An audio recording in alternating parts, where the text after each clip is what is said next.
Ahí está Andrew. Ok, puedes empezar ya. Okay. Andrew, Dan Robb is with us. Dan is responsible for the UK travel pod. He's an expert on the tourism in the UK. I would like to take advantage of that opportunity to know a little bit more of the most advanced market in Europe, not only in the online side but also in the offline. And I would say that it's 2 years ahead of the rest of Europe at least. So we'll know a lot of things about that market that could be applied to us. So my first question would be, what's the size of the market in 2007 and what the size that you expect from that market in 2008? Okay, so looking at the overall online market, the online market is now taking as much as 40% of all of the distribution within the UK. It's a very hard figure to pin down because we've got a very disparate market and also we've got a market which is becoming much more fractured, much more European in its outlook, and what we've seen is a lot of pan-European businesses starting to market themselves within the UK. So overall UK business in terms of turnover is way in excess of 43 billion and what we're looking at is at least 40% of that being carried out online. When you take that forward, there's a very interesting dynamic happening in the UK just at present, which is that we have a huge conglomeration of mergers happening, which is particularly strong in the UK. We have some very dominant players which are merging together to become even more dominant players. And that's by virtue of certainly changing consumer characteristics. I think what we're seeing more and more is a development into niche and into luxury type products. And I think what we've seen is the dynamics of traditional travel businesses are changing. They're changing really to play to that changing dynamic of the consumer. I think the consumers themselves are now quite clearly researching and booking their travel online. I think there's still massive growth in terms of the offline market. Offline markets are still very buoyant. It's not as if the online market is going from one to another. So in actual fact, it seems to be a very buoyant market at present. What do you think is the relationship between the suppliers and the OTAs? It's an interesting one.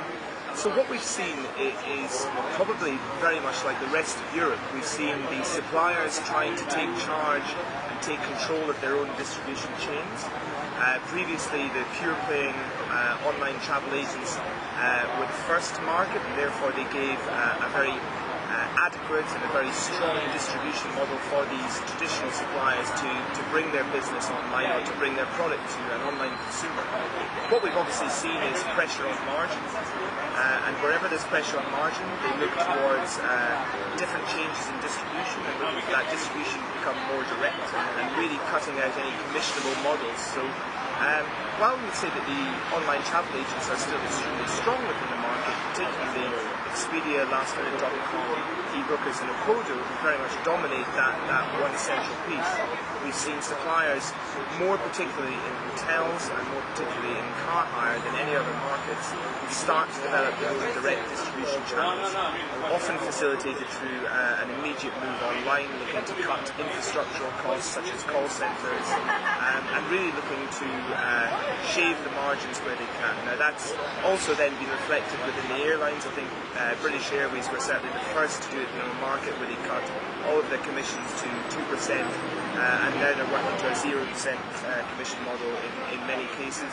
The advent of the low-cost carriers, which was a non-commissional model, has further fueled that. So what we've seen really is that the suppliers, in terms of their overall market share, particularly with someone like Google, growing very, very quickly indeed. The only other sector that's growing in tandem with that is the growth of the tour operators, but again, you could argue that they're a supplier in their own right. So therefore, just like the hoteliers or just like a Hilton, a TUI is also looking for a direct distribution. And I think what's very, very clear is that is still going to carry on. When we look forward 2 or 3 years, I think we're still going to see the same, that these models become under pressure. I think the overall market share that we've seen in Google has changed from something like a 30% share towards suppliers to more like a 45%, 50% share. So they're certainly taking control of everywhere that they do own their product.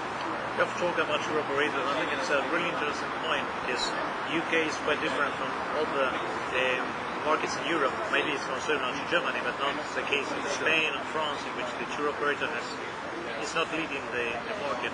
But if I'm not wrong, in UK the tour operator has decided to go one step further and really use the online market to win the next model.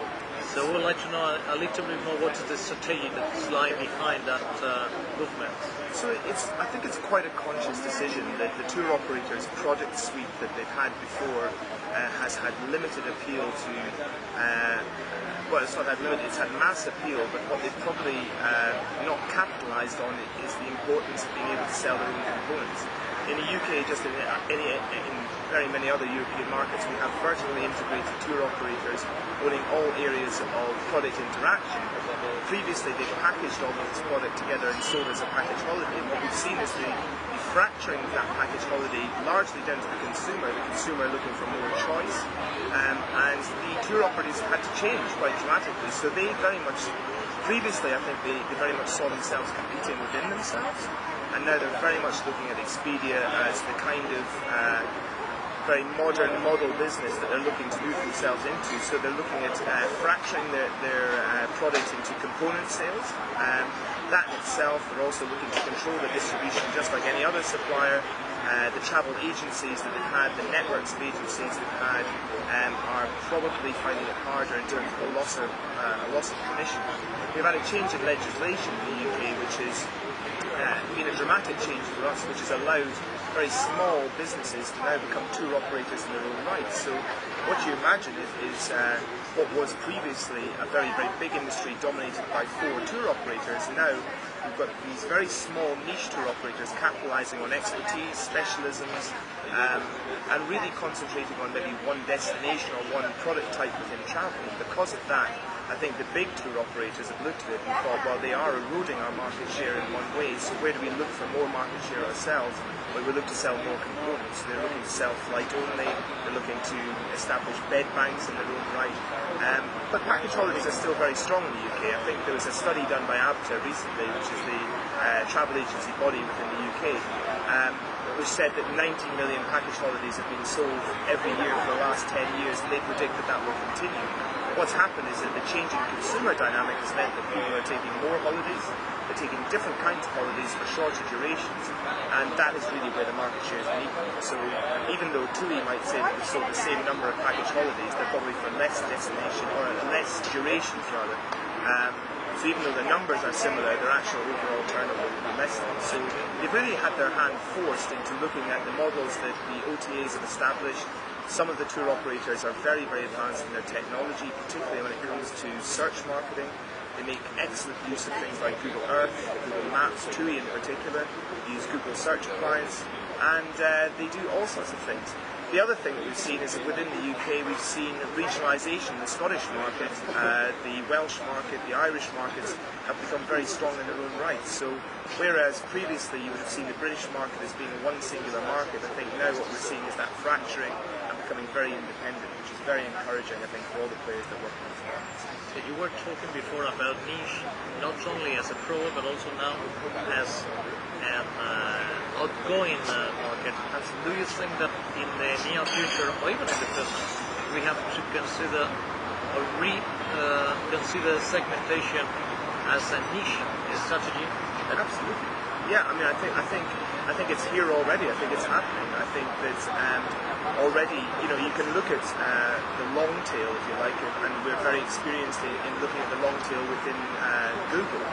But you can look at the long tail when applied to consumers. You can look at the long tail. You can look at the travel market within the UK now having a long tail of suppliers, becoming very small, but collectively becoming very, very strong. And I think, when you look at the big 4 tour operators, the one that's really emerged as the strongest in the last maybe 12 months has been First Choice, because they went through an acquisition trail very early about buying up these niche areas. And I think all of the big players are now looking for much more segmentation. They're looking for particular audience segmentation. They're looking to try and identify which kind of audiences, which demographics are interested in which kind of niche, and also when they're interested in which kind of niche. and it's becoming very obvious to us that the seasonality changes for different kinds of product are becoming more prevalent. They're actually becoming stronger. So when you look at things like destinations such as Morocco, Morocco is now becoming very much an all-year-round destination, even though previously it was very much a shoulder period destination. So all of these areas are becoming stronger and stronger, and it's absolutely down to capitalisation. Thanks a lot. It's a pleasure to talk with you. We've been talking for a long, long time, so for sure we'll have the opportunity to talk much longer with you in the future. Thanks again. Thank you very much indeed. Thanks for the opportunity. It's a pleasure.